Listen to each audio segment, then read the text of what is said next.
ಓಂ ಶ್ರೀ ಗುರುಭ್ಯೋ ನಮಃ ಹರಿಃ ಓಂ. ಓಂ ಕಾತ್ಯಾಯನಾಯ ವಿದ್ಮಹೆ ಕನ್ಯಾಕುಮಾರಿ ಧೀಮಹಿ ತನ್ನೋ ದುರ್ಗಿ ಪ್ರಚೋದಯಾತ್.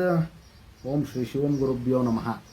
ಆತ್ಮೀಯ ವೀಕ್ಷಕರಿಗೆಲ್ಲರಿಗೂ ಕೂಡ ಚಂದ್ರಶೇಖರ್ ಮಾಡುವಂತಹ ಆತ್ಮೀಯ ನಮಸ್ಕಾರಗಳು. ಎಲ್ಲರಿಗೂ ಕೂಡ ಜ್ಯೋತಿರ್ಮಯ ನಾಡಿ ಆಸ್ಟ್ರಾಲಜಿ ಯೂಟ್ಯೂಬ್ ಚಾನಲ್ಗೆ ಸ್ವಾಗತವನ್ನು ಬಯಸ್ತಾ, ನಾವು ಈ ದಿನ ವಿಶೇಷವಾಗಿ ಅಂಗಚಲನೆ ನೋಡಿ, ದೇಹದ ಅಂಗಾಂಗಗಳ ಒಂದು ಚಲನೆಯ ಒಂದು ವಿಚಾರದಲ್ಲಿ ಇವತ್ತು ಕಣ್ಣುಗಳು ಅಂದರೆ ನೇತ್ರ ಚಲನೆಯ ಒಂದು ವಿಚಾರದಲ್ಲಿ ಶುಭ ಮತ್ತು ಅಶುಭ ಫಲಗಳು ಯಾವ ರೀತಿ ಇರುತ್ತೆ, ಶಾಸ್ತ್ರ ಯಾವ ಒಂದು ವಿಚಾರವನ್ನು ಹೇಳಿದೆ ಅನ್ನುವಂತಹ ಒಂದು ವಿಚಾರಗಳನ್ನು ತಿಳ್ಕೊಳ್ಳೋಣ. ಮೊದಲನೇದಾಗಿ ಪುರುಷರ ಒಂದು ವಿಚಾರವಾಗಿ ತಿಳ್ಕೊಳ್ಳೋಣ.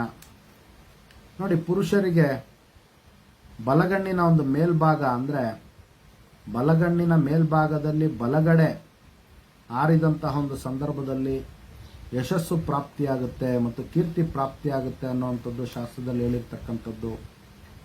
ನೋಡಿ, ಸಣ್ಣ ವಿಚಾರ ಆಗಿರ್ಬೋದು, ದೊಡ್ಡ ವಿಚಾರಗಳಾಗಿರ್ಬೋದು, ಬಹಳಷ್ಟು ವಿಸ್ತಾರವಾಗಿ ನಮ್ಮ ಗುರು ಹಿರಿಯರು ಋಷಿಮುನಿಗಳು ನಮ್ಮ ಒಂದು ಹಿಂದೂ ಸಂಪ್ರದಾಯದಲ್ಲಿ ಬಹಳ ವಿಶೇಷವಾಗಿ ತಿಳಿಸ್ಕೊಟ್ಟಿದ್ದಾರೆ. ಅದನ್ನು ನಾವು ಅರ್ಥ ಮಾಡಿಕೊಂಡು ಸರಿಯಾಗಿ ನಡ್ಕೊಂಡಿದ್ದಂತಹ ಪಕ್ಷದಲ್ಲಿ ಯಾವತ್ತೂ ಕೂಡ ನಮಗೆ ಅತ್ಯಂತ ಶುಭ ಫಲಗಳೇ ನಮಗೆ ಅನುಕೂಲಗಳಾಗ್ತಕ್ಕಂಥದ್ದು. ಈ ಒಂದು ವಿಚಾರಗಳನ್ನು ನಾವು ಶಕುನ ಶಾಸ್ತ್ರ ಅಥವಾ ಈ ಅಂಗಚಲನೆಯ ಒಂದು ಶಕುನ ಶಾಸ್ತ್ರ ಅನ್ನುವಂತಹ ಒಂದು ವಿಚಾರಗಳಿಂದ ನಾವು ತಿಳ್ಕೊಂಡು ಅದಕ್ಕೂ ಕೂಡ ಪ್ರಿಕಾಷನ್ಸ್ ಅನ್ನು ತಗೊಂಡು ಸ್ವಲ್ಪ ಎಚ್ಚರಿಕೆಯನ್ನ ಫಾಲೋ ಮಾಡಿದ್ರೆ ಬಹಳಷ್ಟು ಶುಭ ಪ್ರಾಪ್ತಿಯಾಗುತ್ತೆ ಅನ್ನುವಂತಹ ಒಂದು ವಿಚಾರವನ್ನು ನಾವು ತಿಳ್ಕೊಳ್ಬೇಕಾಗುತ್ತೆ. ನೋಡಿ, ಇನ್ನು ಗಂಡು ಮಕ್ಕಳಿಗೆ ಎಡಗಡೆ ಭಾಗದ ಒಂದು ಕಣ್ಣಿನ ಒಂದು ಅಂಗಚಲನೆ ನಷ್ಟವನ್ನು ಉಂಟು ಮಾಡುತ್ತೆ. ಇನ್ನು ನೋಡಿ, ಉಬ್ಬು ಅಥವಾ ಉಬ್ಬಿನ ಒಂದು ಕೆಳಗಡೆ ಆಧರಿದಾಗ ಅವರಿಗೆ ಹಾನಿ ಪ್ರಾಪ್ತಿಯ ಉಂಟಾಗುವಂಥ ಒಂದು ಸಾಧ್ಯತೆ ಇರುತ್ತೆ. ಎಡಗಡೆಯ ಭಾಗದ ಒಂದು ಉಬ್ಬಾಗಿರ್ಬೋದು ಅಥವಾ ಉಬ್ಬಿನ ಕೆಳಭಾಗ ಆಗಿರ್ಬೋದು. ಇಂತಹ ಒಂದು ಸಂದರ್ಭದಲ್ಲಿ ಅವರು ಸ್ವಲ್ಪ ಪ್ರಿಕಾಷನ್ಸ್ ಅನ್ನು ತೆಗೆದುಕೊಳ್ಬೇಕು. ಧನನಷ್ಟ ಆಗುವಂತಹ ಒಂದು ಸಾಧ್ಯತೆ ಇರುತ್ತೆ.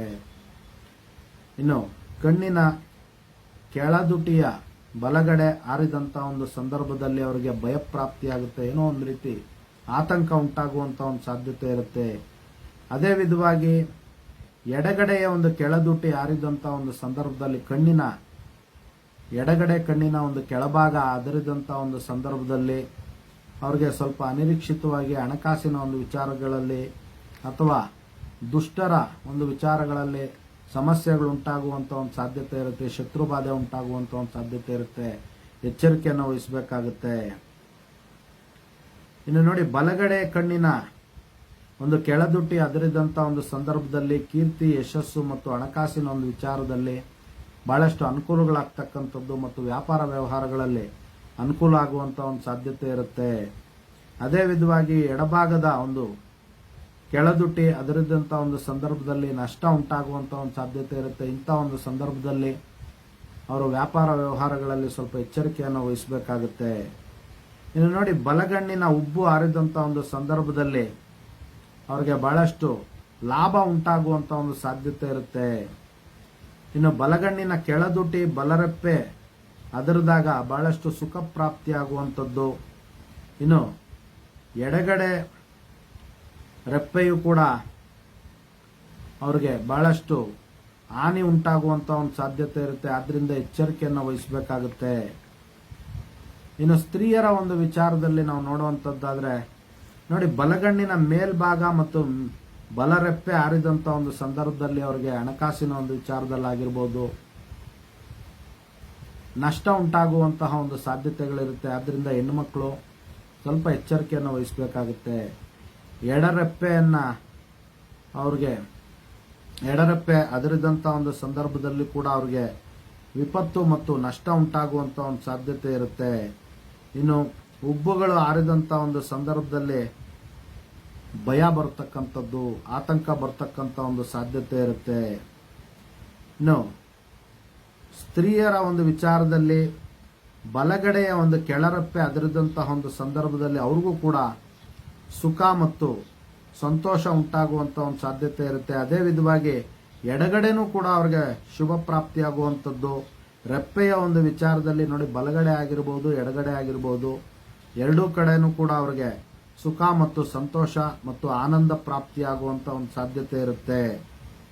ಇನ್ನು ಎಡಗಣ್ಣಿನ ಮೇಲೆ ರೆಪ್ಪೆಯ ಬಲಭಾಗದಲ್ಲಿ ಅವ್ರಿಗೆ ಅಂಗಚಲನೆ ಆದಂತ ಒಂದು ಸಂದರ್ಭದಲ್ಲಿ ಸುಖ ಮತ್ತು ಶಾಂತಿ ಉಂಟಾಗುವಂತ ಒಂದು ಸಾಧ್ಯತೆ ಇರುತ್ತೆ.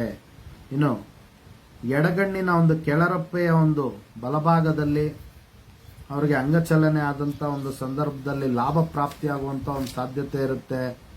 ಅವ್ರಿಗೆ ವಿಶೇಷವಾದಂತಹ ಒಂದು ಧನ ಪ್ರಾಪ್ತಿಯಾಗುವಂತ ಒಂದು ಸಾಧ್ಯತೆ ಇರುತ್ತೆ. ಅದೇ ವಿಧವಾಗಿ ರೆಪ್ಪೆಯ ಒಂದು ಮಧ್ಯಭಾಗದಲ್ಲಿ ಏನಾದರೂ ಅವ್ರಿಗೆ ಅಂಗಚಲನೆ ಆದಂತ ಒಂದು ಸಂದರ್ಭದಲ್ಲಿ ಭಯ ಪ್ರಾಪ್ತಿಯಾಗುವಂಥದ್ದು ಅಥವಾ ಮಾನಸಿಕವಾಗಿ ಆತಂಕ ಉಂಟಾಗುವಂತ ಒಂದು ಸಾಧ್ಯತೆ ಇರುತ್ತೆ. ಇಂತಹ ಒಂದು ಸಂದರ್ಭದಲ್ಲಿ ಅವರ ಒಂದು ಕುಲದೇವರನ್ನ ಆರಾಧನೆ ಮಾಡಿ ಪರಿಹಾರ ಮಾರ್ಗವಾಗಿ ತುಪ್ಪದ ದೀಪವನ್ನು ಬೆಳಗೋದ್ರಿಂದ ಅವ್ರಿಗಿರ್ತಕ್ಕಂತಹ ಒಂದು ಭಯ, ಆತಂಕ ಮತ್ತು ದುಷ್ಪರಿಣಾಮಗಳು, ದೋಷಗಳು ದೂರ ಆಗಿ ಅವರಿಗೆ ಶಾಂತಿ, ನೆಮ್ಮದಿ ದೊರೆಯುತ್ತೆ ಅನ್ನುವಂಥದ್ದು ಶಾಸ್ತ್ರದಲ್ಲಿ ಹೇಳಿರ್ತಕ್ಕಂಥದ್ದು. ಇದಿಷ್ಟು ಕೂಡ ಈ ಒಂದು ಕಣ್ಣಿನ ಅಂಗಚಲನೆಯ ಒಂದು ವಿಚಾರ ಆಗಿರ್ತಕ್ಕಂಥದ್ದು. ಮುಂದೆ ಬರುವಂತಹ ವಿಡಿಯೋದಲ್ಲಿ ಇನ್ನೂ ಹಲವಾರು ವಿಚಾರಗಳನ್ನು ತಿಳ್ಕೋಣ ಅಂತ ತಿಳಿಸ್ತಾ, ಎಲ್ಲರಿಗೂ ಕೂಡ ಜಗನ್ಮಾತೆಯ ದಿವ್ಯ ಆಶೀರ್ವಾದ ಇರಲಿ ಅಂತ ಮತ್ತೊಮ್ಮೆ ನನ್ನ ಆರಾಧ್ಯ ದೇವತೆ ಲಲಿತಾಂಬಿಕೆಯ ಬಳಿ ಪ್ರಾರ್ಥನೆ ಸಲ್ಲಿಸುತ್ತಾ, ಸರ್ವೇ ಜನಃ ಸುಖಿನೋ ಭವಂತು, ಸಮಸ್ತ ಸನ್ಮಂಗಳಾನಿ ಭವಂತು, ಶುಭಮಸ್ತು.